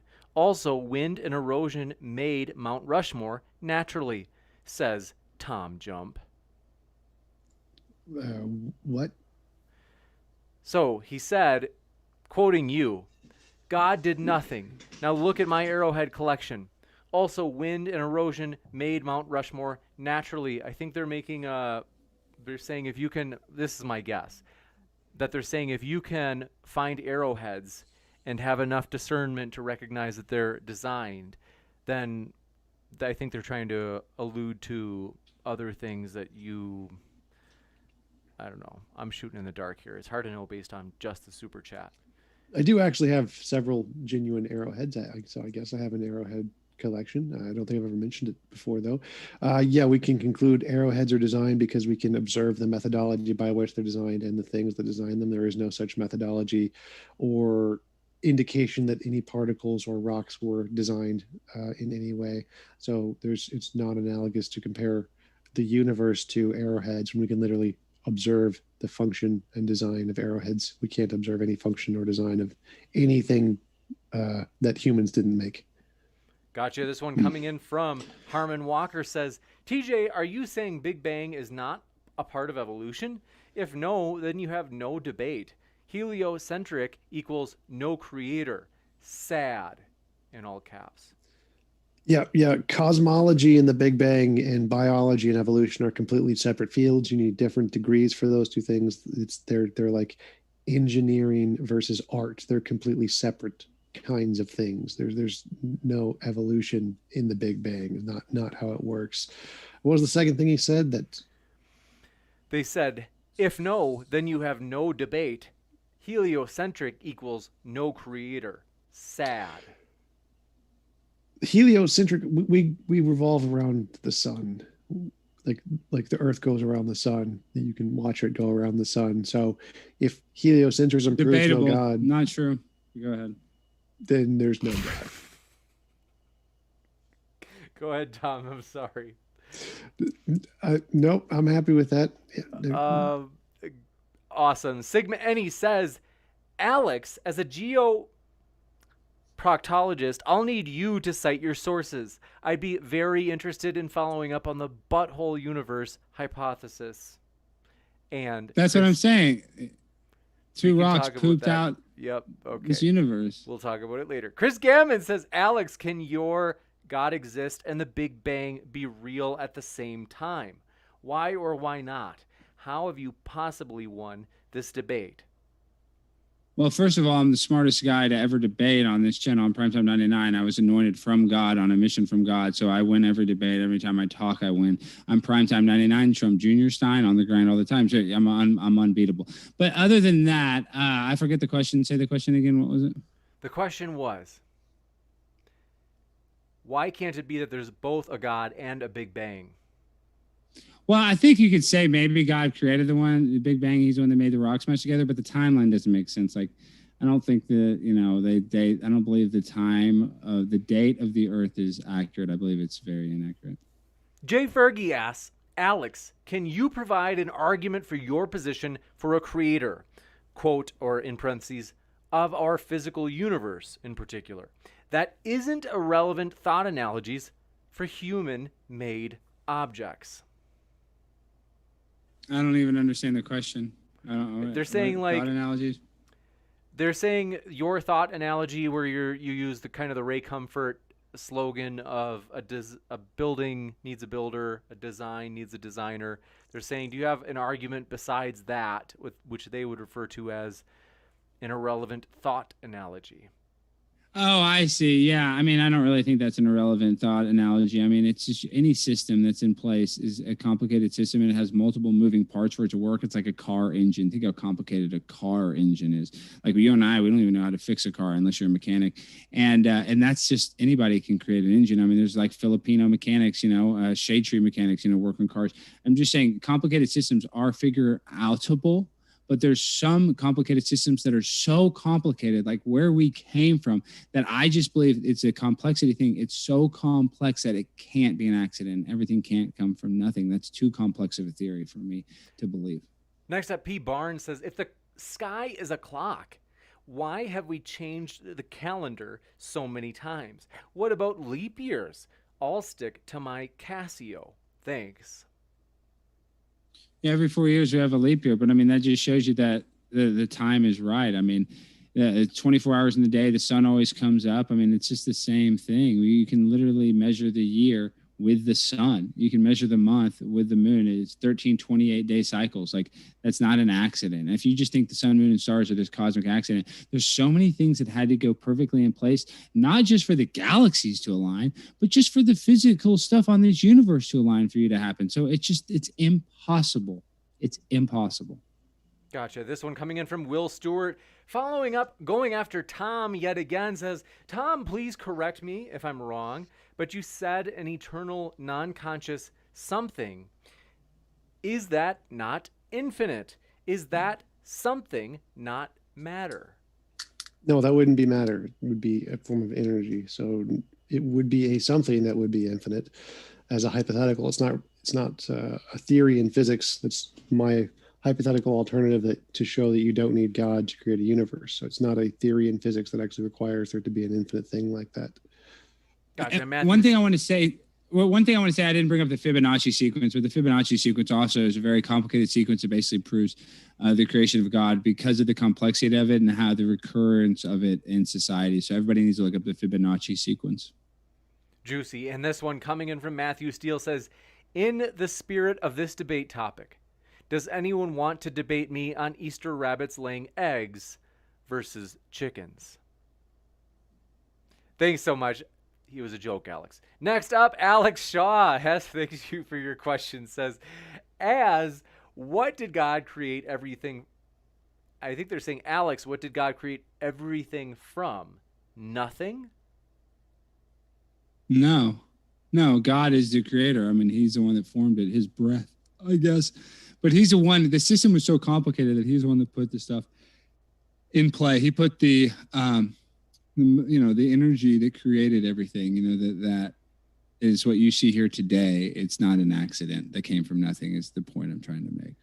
Juicy. This one from Franks92. Good to see you again, Franks, as well. Says, Tom, one of these days your face is going to stay crooked like that. It might be tonight. Next up, Mike Q922 says, TJump, Alex, what are your thoughts on the second law of thermodynamics? Universe running down, eventually usable energy will run out to sustain life. Well, I mean, they think energy will run out eventually. I don't know if that's necessarily true. I mean, unless the sun burns out or something, unless like the stars in the sun and the galaxies collapse, I don't think there'll always be energy. They're saying the whole universe is just going to shut off. Something that sounds like that. Beta. Yeah, I don't think the universe is going to shut off. Heat death unless of the you universe, die when you die, because energy is expanding outwards and separating. And that's what they say, but they can't measure the expansion of the universe accurately. Not expansion of the universe, expansion of energy, heat. Things that are hot get colder. Everywhere in the universe. Yeah, but things can get warmer. They can go hot. So I don't. It's not right. No, they can't. Energy. They say climate change is real. Climate change is fake. So. Second law of thermodynamics is not the same. Isn't that gas goes to available space? Isn't that the second law of thermodynamics? Second law of thermodynamics is entropy. Entropy always increases. Oh yeah, the thing is that's what they say. The Earth is in a constant state of entropy, but I think you could argue that the Earth is actually. I mean, like you say, expanding. Entropy would be it's not expanding. So like, which one is it? Are you saying that the universe is expanding or is the universe collapsing in entropy? Entropy has nothing to do with the size. It has to do with the entropy is like the degradation of the universe. Entropy is, it degrades. The amount of usable energy in the universe is going down. Like the heat on the sun is going down because it's emitting the energy. So the energy that was in the sun is now outside of the sun. What proof do you have that the sun is dimming? You have proof that the sun is changing temperature and getting colder? Yeah, right. I'd like to see that. It's actually getting hotter. But yes, we can measure the temperature of the sun and say it's changing because of the composition in it is changing. See, I've also heard the argument that it's the carbon dioxide causes holes in the ozone layer, and so that the sun is going through there's less stuff blocking the sun. That's why it's getting hotter. So that has nothing to do with the changing temperature of the sun from the story. Yes, you're right. That has nothing to do with the changing temperature. The changing temperature has to do with. So what causes climate change? Either the sun getting hotter or is it from the degradation of our ozone I said nothing about climate change. We can measure the temperature change in the sun of multiple stars that have nothing to do with climate change. We must go to the next question, which is Jay Fergie. We appreciate your question. Says TJump. Is it fair to say there isn't a universal beginning, and the universe goes through a constant cycle of expansion and contraction or collapsing? That's one of the hypotheses, the cyclic universe model, but I don't prefer that one. Like Sean Carroll's model, where there's one past expansion and one past collapse is preferable, I guess. But I don't prefer the cyclic model where there's a bunch of infinite expansions and collapse. But it's more reasonable than a God because at least it's a model in physics and answers some of the questions in physics. Next up, Chris Gammon says, so the Big Bang might have happened? What is the debate topic again? Well, it's God versus the Big Bang. So if you're going to say that the Big Bang happened, I mean, I'm just saying if you want to say that, then God created the Big Bang. I don't think the Big Bang could happen without a creator, is that argument. But that's just an argument that I don't necessarily believe that God created the Big Bang, that we evolved from nothing. I'm just saying, even if you believe that, there had to be a God that made the rocks smash together or get entangled, as TJump says. Next up, Matthew Steele says, Alex, the day is not 24 hours long. It's 23 hours, 56 minutes, and 4.09 seconds. Look it up. Yes, but it's the way the sun, moon, and stars work. It's a clock in the sky. Look at the Big Dipper. It's rotating. I'm just saying it's literally how we tell time. It's how we tell the days.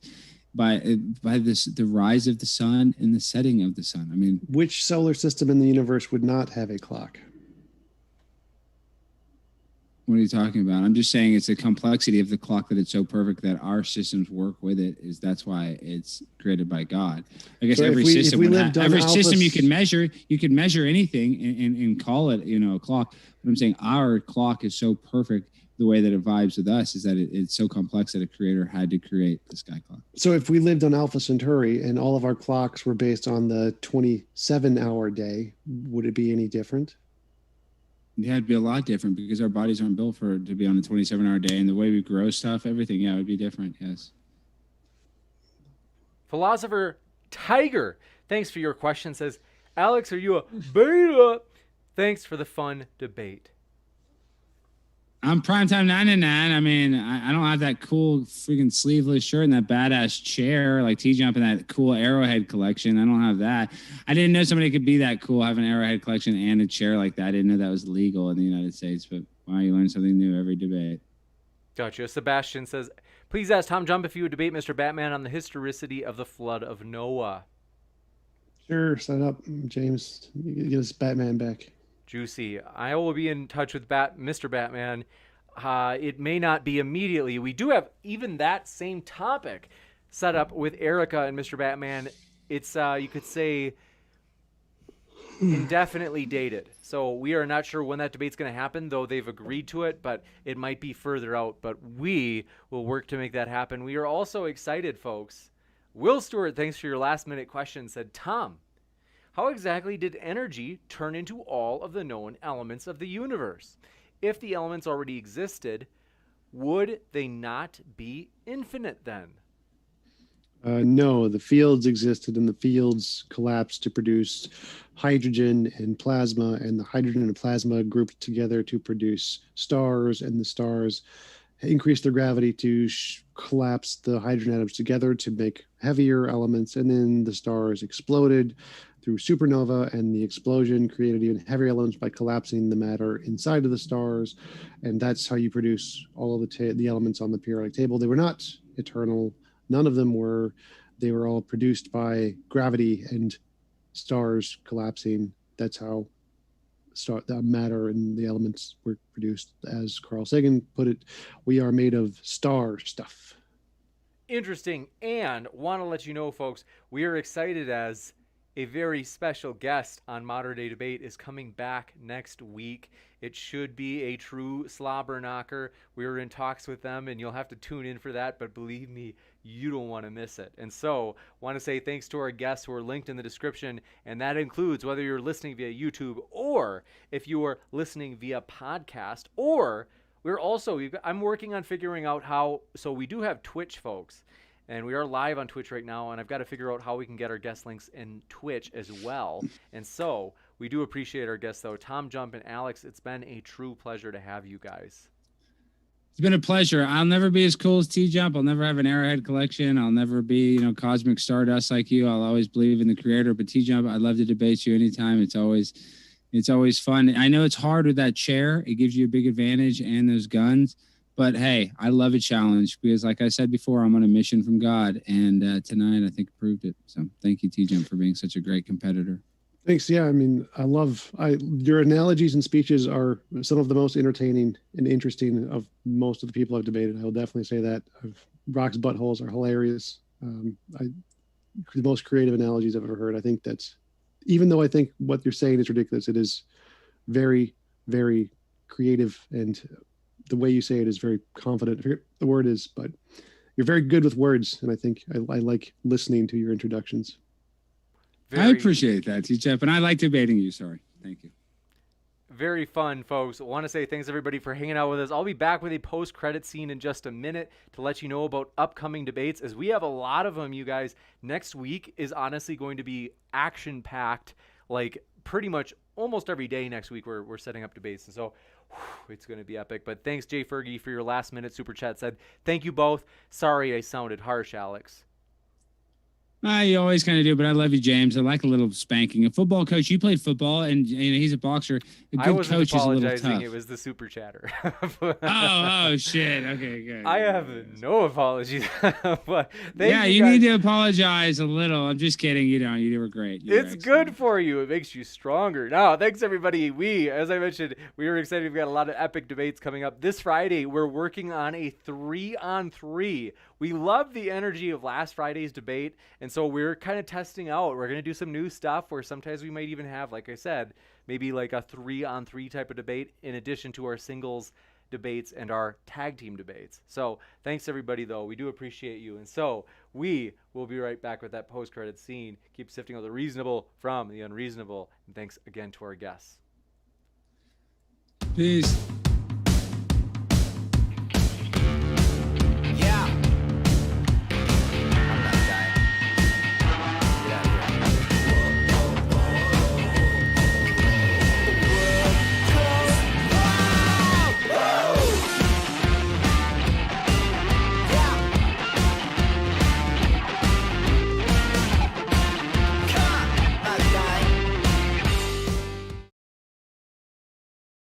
Whoa, that was epic, you guys. Thanks so much for hanging out. I just want to get to quick hang out with you guys.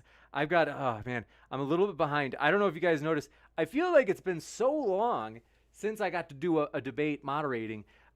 It was last Saturday, so it wasn't that long, but 4 days now, and I'm like, oh, it's been so long. So I am excited to be here with you guys. But the reason that in my ideal world, we do like Monday, Wednesday, Fridays, Monday, Wednesday, Friday, Saturday. That would be like my ideal, but it's been so busy lately, and so I've been a little bit behind, and that's why I got to run kind of quick tonight. But want to say thank you guys so much just for hanging out here. Thanks for making it fun. Thanks for your support. Let us know if there's a way that I can make your day easier. Want to let you know if you ever have a really hard day. My email, moderndaydebate@gmail.com, and I'm very serious about this actually, is that I am available to like offer support if you're going through something hard. We do hope this feels like a community here. Sometimes people share things that I'm like, even in chat sometimes, where I'm like, oh, like my heart is broken for you. And we want to support people. And so I want to let you know, folks, no matter what walk of life you were from, we really do appreciate you. We're glad you're here. We hope you feel welcome. And you know, we just, it's fun. And so thanks for being with us. And so saying hi to you, getting to see you. Let's see. ATBAFE. Glad you were with us. And thanks so much. Says a debate on whether truth is dead or not would be great. Oh, that's interesting given like the way things are. And then Pear D Pear, thanks for being with us. And then Ophir, good to see you again. EndoXD, glad you're back. Fox Sushi, good to see you again. Brian Griffin, glad you're back. John Rapp, pumped you made it back. Lambie, good to see you. And John Pelosi, good to see you. A long time friend of the channel. Illiterate Bear, thanks for hanging out with us. Says, prime time 99 on the grind all the time. Probably one of Alex's accounts, but we're glad you're here anyway. So, Sideshow Nav, good to see you, friend. Thanks for being with us. Good day to you, sir. Good day to you. We're glad you're here. And let's see, Native Atheist, glad you're here. Ross Thatcher says, see you all Friday evening. my Saturday morning. Oh, snap. You guys, this Friday, like I said, we're working on something epic, really fun, really high energy. And so, like, for real. Ross Thatcher, I'm glad to hear you're in. Jay Fergie, thanks for all your support. Thanks for hanging out with us. Says, I'll take that, Alex. Third finger from the right. Glad you're here. Good to see you again. Zane Thunder, glad you're back. Sam Dawkins says, when is the Matt Dillahunty debate? Oh, so we're still in talks. So like we haven't, I know some people think like, oh, Matt will never be back on Modern Day Debate. Matt in his last message to me actually said, he's like, like, let me know if you got a debate that comes up and I'll think about it. So I actually suspect we'll probably host Matt again. And we do enjoy Matt. We've had a good relationship. So I enjoy Matt. Like I've spent time with him in person. You guys remember that debate? What was it, about a year or two? Almost a year and a half, where we went to the Atheist Experience studio and we hosted a debate there. It's a tremendous venue. It's like by far our best quality, like produced debate. It's like beautiful. The staff there is really helpful, really friendly, really cool guys. And we really appreciate everybody there at the studio. And so we may host a debate. I've got to run it by Matt, so there's no promises. But my hope is to invite Matt back on for a debate in May.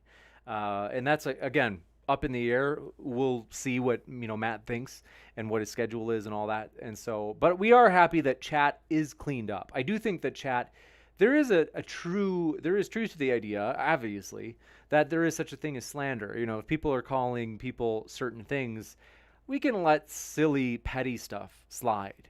Like, if somebody was like, oh man, he's got like the worst hat I've ever seen. And we're like, well, it's the internet.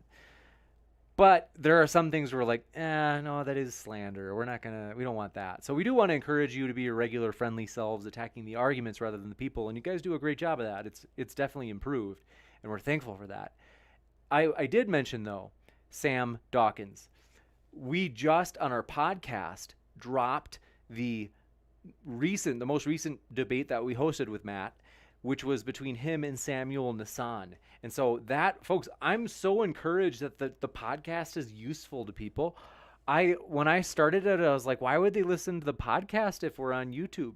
But a lot of people, I mean, hey, you're on Wi-Fi, you can download the debates via podcast, and we're on virtually every podcast app. I've worked really hard to where we're on like 20 apps. Like I'd be really surprised if you can find a podcast app where you can't find us. And so I'm just so glad that it's useful, because I worked really hard to get all over the place in terms of podcast apps. And I was like, what if nobody listens? But it's been useful. People have told me it's useful for like if they're cleaning around the house, if they're working out, if they're driving, if they're on a commute to work. It's useful, and I'm encouraged by that, because it's long form content, so you don't have to like reach down and push the next button for the next recording or something. Is that our debates are usually like an hour and a half at the bare minimum. So super excited though is that check out the podcast if you haven't yet. And so and feel free if you're like, oh man, I already listen to it all the time and I love it. Hey, give us a rating. That helps, and we appreciate that support. It's just a little kind of grassroots effort, and so we appreciate that support, you guys, seriously. Riley the loser says, hi James. Hi Riley, we're glad you're back. The triangulator, thank you so much for being with us. And Human Girl, good to see you, says that was epic, James. So glad you enjoyed it. And Philosopher Tiger, pumped you're here. Frosty, thanks so much for hanging out with us. Jamie Russell says, I have to say, those two, even if it is a salad fire, entertaining? Yes. It is admittedly entertaining. And Brian Griffin said, what's the story behind World Goes Wild being the theme for Modern Day Debate? Nothing simple. I mean, nothing complex. I just liked the song, and I loved it. And I was like, hey, that's a great song. And so I bought like the rights to use it. And I can't even remember what website I did it, but I could look it up if you wanted it. Thanks for putting my email in the chat, Tuss. And yeah, I do want to be there for you, like friends, no matter what your worldview is, no matter what walk of life you're from. Like, feel free to say hi. Like, I just love, I do appreciate hearing from people. I've got to be honest. My spring break starts this Friday, and my goal is to spend substantial time this spring break to catch up with emails. If you've ever emailed me and not gotten a response, I'm genuinely sorry. because that's something I always wanted to keep a promise of being in touch via email. And I haven't. I've gotten behind. It's hard, you guys. The emails have increased, obviously, as we've grown, and that's cool. And so I regrettably, I am a little behind on emails, and I'm sorry if you're waiting on one. And so, thanks for your patience. And Brian Griffin says, oh, that's right. But Tuss, good to see you. Oh, man, the Twitch chat. So sorry, gang. But I'm so glad to see you, and sorry I'm so slow. Pay Schuler, thanks so much. And that's right, it's Wednesday, so Matt is live right now. And so we hope Matt's doing well. Like I said, I've always gotten along well with Matt. Like I enjoy his company. And so Tapatzel, thanks for being with us. Oh, says that's flattering. Thanks for choosing us. And so we're just glad you're here. Thanks for being here live. That's right. I was hoping to host political debates on Wednesday because that way, yeah. But anyway, long story short, Red Ash Itaka, thanks for being with us. And Tapatzel, good to see you. Brooks Sparrow, good to see you. And Polarity RTM, Gorbachev, thanks for hanging out with us. We're glad you're here. And Greenbelt Pepper, thanks for hanging. But yeah, I do appreciate. Thanks. I'm excited that Twitch is growing, that we have people that are hanging out in Twitch. So that's encouraging. And we do have new emotes in Twitch. And so that's pretty cool. I love the new emotes. The shocked face is my favorite. So we got to give huge thanks to Patzel for helping us with those emotes, and not helping us, doing all of it. Like I didn't do a thing. So I want to Patzel, seriously, thank you for doing the whole deal in terms of creating all the emotes. That means a lot. Poor Lucy says, do you also sing along with World Goes Wild in your head during the intro? That's funny. It gets stuck in my head, that's for sure. But let's see. Greenbelt Pepper says, do you think unicorns are real? I am doubtful. I don't know what I don't exactly know what everyone means by a unicorn. I assume it's like the conventional like horse with a horn coming out of its head. But thank you for your super chat support from Spider the Ateo. Thanks so much. Appreciate it. Seriously. And so Sigma, any good to see you, says, I was going to blast more super chats, but I just wanted to end TJump suffering quickly and hopefully preserve his remaining. Let's see. We love Tom. We do. And Sarah Jenkins says, Cat is trying to shut this lunatic up. Like Cat, the person, or like the cat? I'm confused. But, oh, you mean like when the cat went on screen with Alex when he was talking in his opening? But Illiterate Bear says, good job, James. Your work must be hectic, trying to keep sane in the middle of these. Thanks for your kind words. Appreciate that. Squatch Talk says, hey, James, was late, going to rewatch it. Thanks, Pat, for being with us, man. I loved your participation in the last debate, Pat. You were really even-keeled, kind of the voice of reason, like very, you did a great job. And so thanks so much. It was honestly, it was a pleasure to have you there. Very calming, which is what I think I had mentioned I was hoping for beforehand, and you did it to the best that any human could do it. So, like, seriously, superb. And so thanks for your kind words. Triangulator says, you're always so nice and upbeat. I'm not always nice. Not to the haters, you guys, and we've got a lot of them. So many haters. But you know what? For me, I'm encouraged, you guys, because the one thing that would be discouraging, the one thing that would actually make me feel worse than having haters who sometimes I get emails in terms of, sometimes I get just, they pop up in all sorts of places, is if we were ignored. That'd be worse.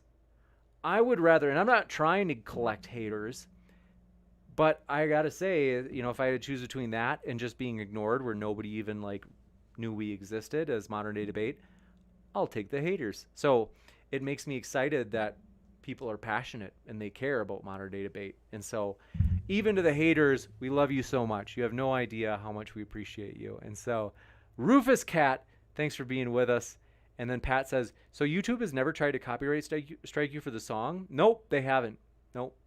So feel free to use it if you want. I would recommend paying for the rights for it. It was like a cheap website. It was like $10. Well, that song I think was $10. Some songs are more popular and they're like $50, and some were like, if they're less popular, they might be like $5. Squatch Talk, let's see. David UP, thanks for being with us. Samuel Lilholm, good to see you. And Mashami M, thanks for being with us. And wow, oh, that's interesting. Jerry Fergie says, this was my first live debate for this channel. Had a good time. I'm so glad. Well, thanks for being here for the first time live. We get to interact with you. And 188, what is it? 1888, I'm telling. Thanks for your super chat. Appreciate that support, friend. And then Robert Page says, thank you. Thank you, Robert, for just being here with us. Thanks for your support. RH, thanks for being with us as well. I'm behind on chat. Thanks for your patience, guys. Let's see. I'm going to try to catch up. If I missed any, forgive me. Thanks for your kind words. ATBAFE says, thank you, James. This place is fun. That means a lot. I'm encouraged by that. Thanks, Matthew Steele, for your kind words. Says, those glasses are sharp. Thank you, Matt. Appreciate that, Matthew. Denkono says, James, if possible, could you feature TIK, who is a WW2 history buff with 380,000 subs, to debate on socialism or F-ism. Him against Vosh would be mind-blowing. Let me write his name down. I'll see if I can get him.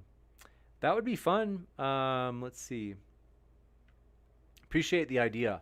The biggest thing is, if you guys have seen a person has done debates in the past, I can tell you by far the best predictor that they're going to be willing to come on to Modern Day Debate and debate is if they've done debates already somewhere else, for real.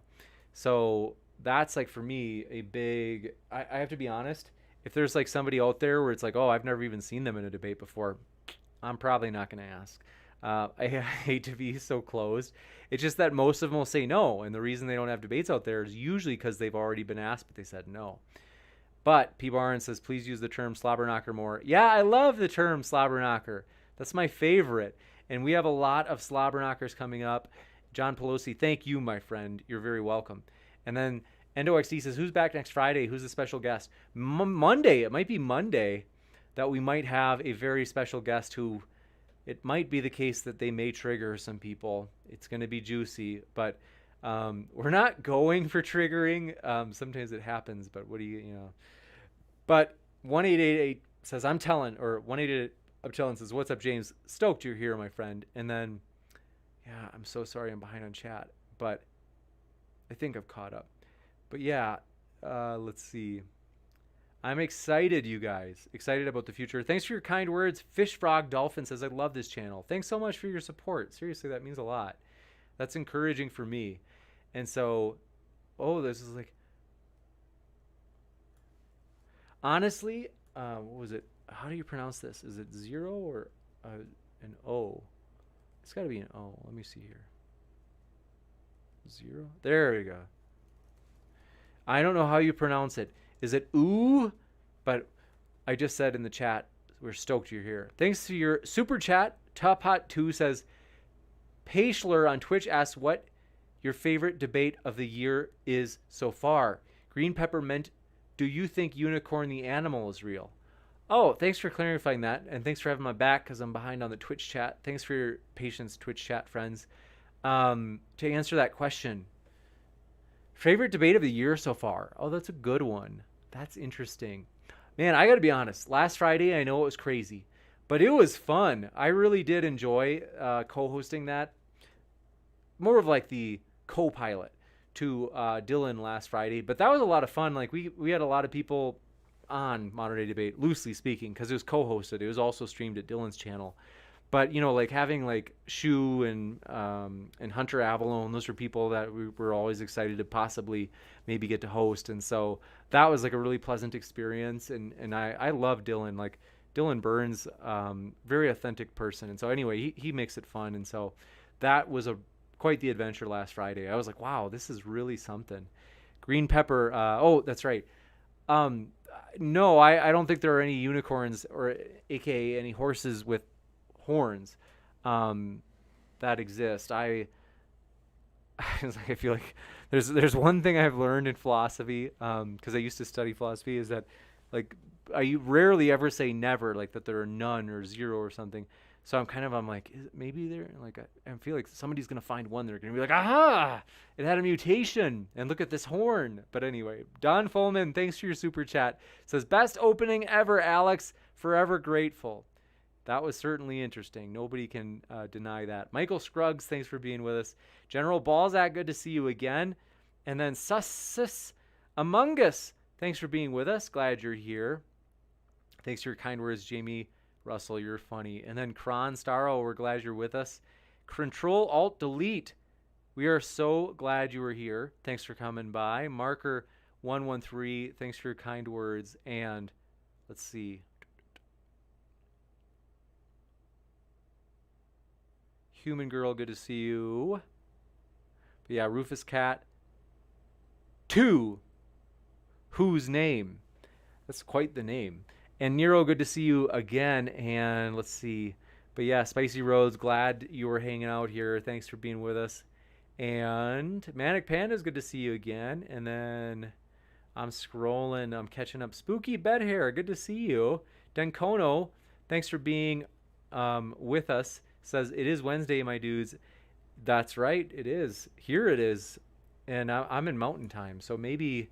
But Wretched478 says, hello. Hey, Wretched, we're glad you're here. Thanks for coming by. We're pumped. John Pelosi says, thank you for providing this terrific forum. It's a valuable service that is hopefully beneficial to others as it has been for me. Thanks, John. Seriously, that means a lot. I'm super encouraged you say that. And it means more than you know. And so, Perfect One, good to see you again. And says the song has been living rent-free in his head. And, but yeah, let's see. Bronick, thanks for coming by. Said, I just started watching this debate and already, more about Alex. And then, but yeah, let's see here.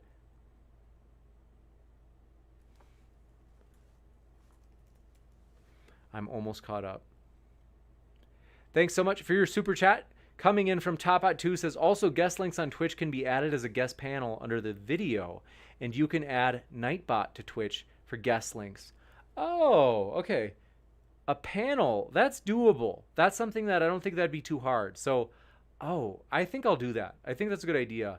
I've got to remember to do that, but I like it. I'll have to make it into a new habit. So as long as there's no reason why I couldn't do it right after we put the links of our guests in the YouTube description box.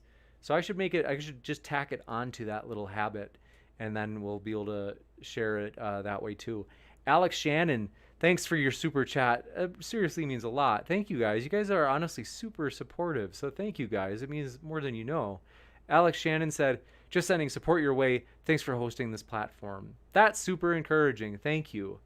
I'm excited about the future, you guys. And I know I say that so much that it probably sounds cliche, but like I really am. I honestly, I got to tell you, I really do believe we've got big things in store for the future in terms of YouTube deserves a high class, you could say neutral platform where YouTubers can debate and where other people can debate, from off YouTube. And that is our goal, is we want to be a neutral channel where we can say, because sometimes we want to treat the debaters well. I used to debate on different channels, and I think some channels do a phenomenal job. They treat the debaters really well, but some channels I had to it was like pulling teeth to get them to put my link in the description. And I was like, can you do me a favor? Could you put my link in the description? And I had to push and shove for that. And they also back then too, a lot of them would be like, well, if you really want, you can post the debate on your channel, but maybe after 3 days of it being up, on YouTube first. And don't get me wrong. I'm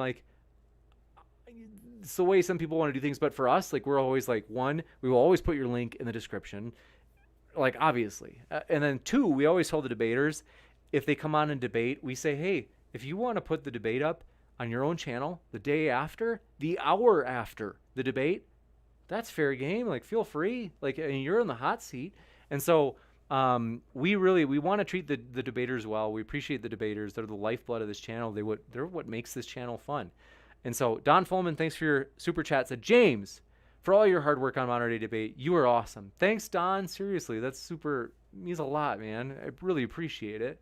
And yeah, I am excited though, you guys, is that we've got cool things we're going to try. We're pushing ourselves out of our comfort zone to grow. This summer and even this spring break, I'm like kind of looking at like what are some new things we can do to help us like grow in terms of the debates that we offer, like new formats, new guests, new topics, new people that are debaters here on YouTube that we've never hosted. You guys, it's unreal. It's unreal how many people, how many like debaters, like people who love to debate on YouTube are out there and that we haven't even connected with yet. I mean, it's gigantic, you guys, for real. Like, and that's also not to mention all the people who love to debate on Discord that are good, like quality debaters that we haven't had on yet. Like, you guys, modern day debate, I'm telling you guys, I'm determined and I am excited about this channel. Like, I love what we do. I love, for me, the thing that makes it, there's several things that make it meaningful. One, I loved it right off the bat because I love that I got to meet new people, whether it be the debaters or people from chat. And then, you know, people like, we get to talk, we really do like a monthly Patreon thing where we, over Zoom, it's almost like a Knights of the Round Table type of thing where I get like kind of like feedback from, and so it's like the people that I've developed relationships from, like I said, whether it be, even if it is just regularly seeing them in the chat, I love it. And I'm just like, it means so much to me. But the other thing in addition is I love our vision, our goal, where we want a channel that is fully neutral. It gives everyone their fair shot to make their case on a level playing field. That's something that it's like, hey, we all value that. Christian, atheist, conservative, liberal, you name it, folks. Like everything, black, white, gay, straight, you know, no matter who you are, all the different demographics. I can't name all of them, but everybody, I think everybody, the vast majority of their people from their, you know, group or tribe, whatever you want to say, they do value fair debates. And they're like, hey, yeah, we at least want it. Everybody gets a fair shot. And that's something that for me, it's a uniting idea. And for me, it's an exciting idea. And so I'm pumped about the future. So thank you guys. Anyway, Samuel Lilham, let's see. Thanks for being here. And I'm behind on chat again. Sorry, guys. Lamed, good to see you. Says, I missed this debate. Darn. Good to see you again, Lamed. And RH. And let's see. Bronick. And Brooke Chavez says, we love what you do. Thank you for the amazing content. Thanks so much. Oh, amazing. Sigmani, thanks for, it says, as always, thanks, James.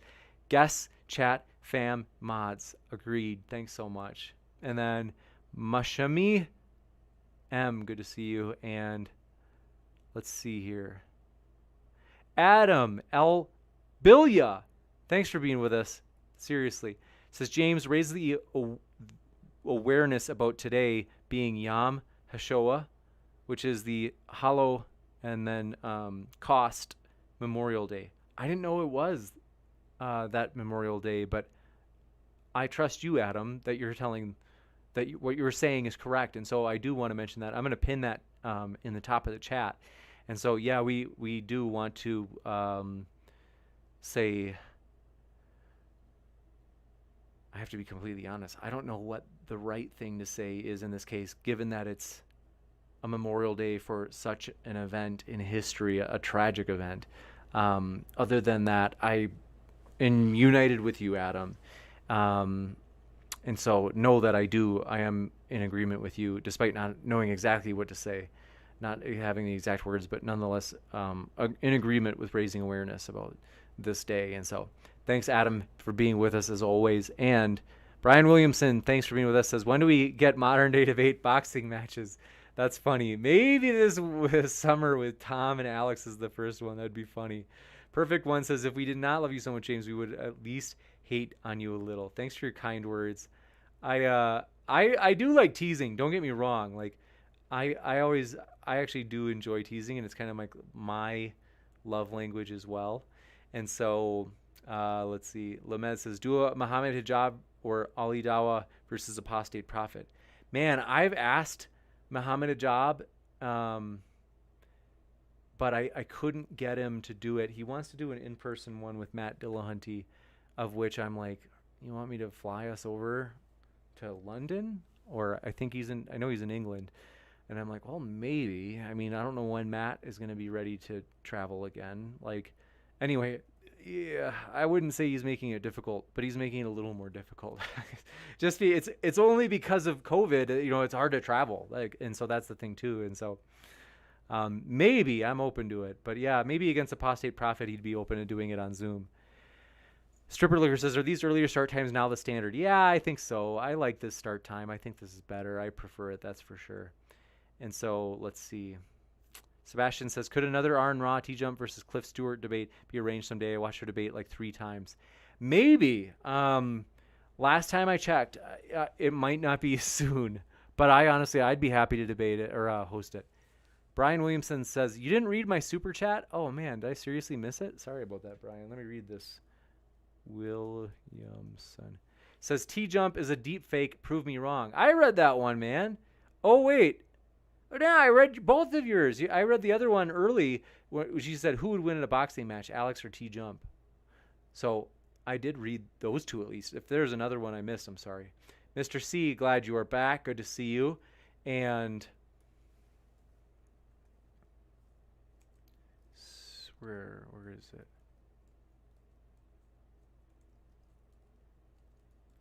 Oh, there we go. Okay, I think I'm back on track. But yeah, thank you guys for hanging out with me. You have no idea how much I enjoy this. D. Blake, thanks for being with us. Appreciate you. And then Dill Bodicus, thank you for being with us. Says Alex is Tucker Carlson's shame child. Could be. But yeah, let's see. Lamed says, are you done with your studies? How long until we can call you doctor? Probably be another 1.5 or 2 years. I love what I do though, so I'm not rushing it. Believe it or not, I'm one of the rare people that loves grad school. Like I do enjoy it. I sometimes get a little burnt out, but overall I enjoy it, and we're gonna make it. And so let's see. Samuel Lilholm, thank you for that unicorn explanation. And Alex Shannon, oh yeah, thank you very much. And David Neff, good to see you again. And then Y7CH said, sadly YouTube is not neutral. Is it? How do I pronounce your name? Did you say WY7CH? Thanks for being with us. Mr. Saxakeet says, love you, man. Love you too. Thanks for being with us. Appreciate it. And Sasquatch Talk says, hey team, Bigfoot debate, please. Hey, if you've got a partner that would want to do it, I'd be open to it. Let me know. And also Zane Thunder says, get some experts to bring in their audience. I agree. Or big debaters from Twitch. That's right. There's probably a ton of debaters on Twitch that we haven't even hosted yet, or even maybe made contact with. You guys, I'm telling you, we're excited about the future. There's a lot of potential. We still have just a ton of epic stuff to do. Philosopher Tiger says, I'm going to show my philosophy professor this channel. I don't know if they're going to be impressed. What I mean by that is, it's true sometimes we host rigorous philosophers or economists. Like David D. Friedman, I can't believe we've hosted David D. Friedman. No matter what side you're on, he's like a world-class economist. And there are others as well. And we've hosted some tough PhD philosopher types. And I'm not saying that a person has to have a formal education to be a great philosopher, but there's a range. There's a huge range of ability, you could say skills or knowledge in terms of all the different debaters. So I appreciate your support, and thank you for sharing Modern Day Debate though. And let's see, Dancona says James is correct. Increased communication leads to less ignorance. I do think it is a good thing. Yeah, I do enjoy it. And say, Adam Ilbilia says, we just say never again. Thank you, Adam. And then Samuel says a debate on dinosaur soft tissue and the implications would be awesome. That's an interesting idea. That'd be fun. I'm open to it. Caleb says needs TJump versus William Lane Craig. That'd be fun. I don't know if we can get it, but Tuss Beatbox says, so Dylan Burns used to box, and you were pretty buff yourself. How about a friendly modern day debate versus hippie dippy boxing match? That's funny.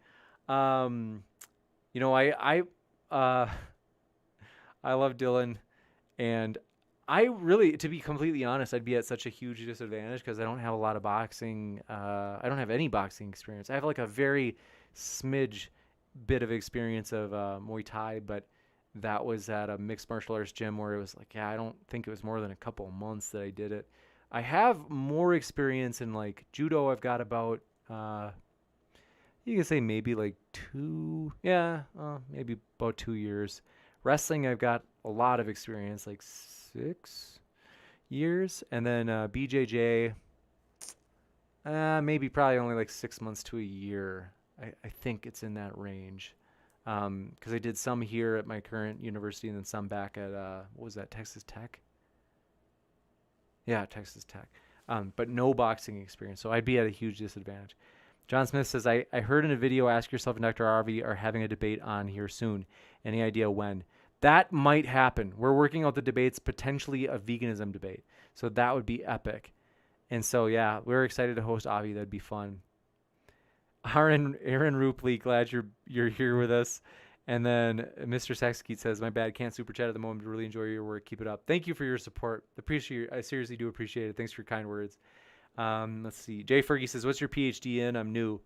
So my PhD that I'm working on, because I'm not yet a doctor, which, it's pronounced which. Okay, thanks for letting me know that. And Nicholas, glad you're here. Nicholas Fillar. And then your question about the PhD, sorry, a little distractible. There it is, Jay Fergie. My PhD that I'm working on right now is in industrial organizational psychology. So basically like organization psychology. So for example, like what motivates workers? How do you help prevent workers from experiencing burnout?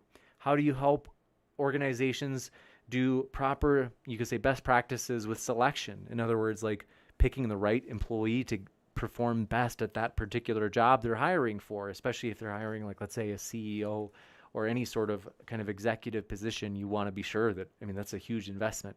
So yeah, basically it's like psychology in the workplace. You could put it that way. And there's a little bit of overlap with like law. So like they give us training in like legal, like, we get a little bit of legal training in the sense that we, study different ways in which the law applies to psychology in the workplace. As an example, I'm familiar with like what demographics, what groups, what people are considered protected classes versus like those who aren't. So like in a lot of like right to work states, you can't discriminate based off of like race or sex or something. That would be illegal due to the 1964 Civil Rights Act. However, like in some states, you can say like, this person, I don't like their mustache, I'm not going to hire. Like, and so it's interesting. In that case, you might have to worry about like a person might come after you, but the state's not going to. You're not actually, if you're discriminating based on a non-protected class, like the state's not going to come after you. You might have to worry about them legally coming after you themselves. But anyway, Liberty Library says, James, when are you having me on? I don't know. Email me at moderndataDebate@gmail.com. And want to let you know, is that we're pretty open to hosting all sorts of different people. And so, but anyway, long story short, I love you guys. I got to go. Like I said, I love hanging out here, but it's the week before spring break. So I've got a ton that I'm working on, but thank you guys for all of your support. Seriously, do appreciate it. Love you guys. Let me know if I can make your day better. We hope this channel is fun to hang out at. We hope it's valuable to you. It's just enjoyable. And so thanks everybody. And appreciate you guys. Love you guys. And with that, keep sifting out the reasonable from the unreasonable. We are excited to be back this Friday for an epic debate. For real, you guys, it's going to be awesome. And so thanks everybody. Keep sifting out the reasonable from the unreasonable. Love you guys.